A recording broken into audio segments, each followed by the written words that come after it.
ICC যদি আশা করে আমরা আমাদের শ্রেষ্ঠ বোলারকে বাদ দিয়ে আমরা ক্রিকেট টিম করব, এর চেয়ে উদ্ভট অবাস্তব কোনো প্রত্যাশা হতে পারে না। ভারতে খেলতে গেলে বাংলাদেশ দল যে নিরাপত্তা ঝুঁকিতে পড়তে পারে এই আশঙ্কা জানিয়ে এবার আন্তর্জাতিক ক্রিকেট কাউন্সিল আইসিসির নিরাপত্তা বিভাগ বাংলাদেশ ক্রিকেট বোর্ডকে একটি চিঠি দিয়েছে। সোমবার বিকেলে বাংলাদেশ ফুটবল ফেডারেশন ভবন পরিদর্শন শেষে সাংবাদিকদের সঙ্গে আলাপকালে যুব ও ক্রীড়া উপদেষ্টা অধ্যাপক আসিফ নজরুল জানান, আইসিসির ওই চিঠিতে 3টি নির্দিষ্ট বিষয় উল্লেখ করা হয়েছে যেগুলো ভারতে বাংলাদেশ দলের নিরাপত্তা ঝুঁকি বাড়াতে পারে। এর মধ্যে অন্যতম হল বাঁহাতি পেসার মুস্তাফিজুর রহমানকে বিশ্বকাপ দলে রাখা।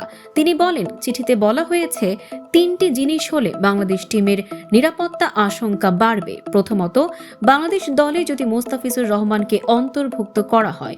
দ্বিতীয়ত, বাংলাদেশের সমর্থকরা যদি জাতীয় জার্সি পরে ঘোরাফেরা করেন। আর তৃতীয়ত, বাংলাদেশের জাতীয় নির্বাচন যত এগিয়ে আসবে তত দলের নিরাপত্তা ঝুঁকি বৃদ্ধি পাবে। আইসিসির এই অবস্থানকে তিনি উদ্ভট ও অযৌক্তিক বলে কড়া ভাষায় সমালোচনা করেছেন।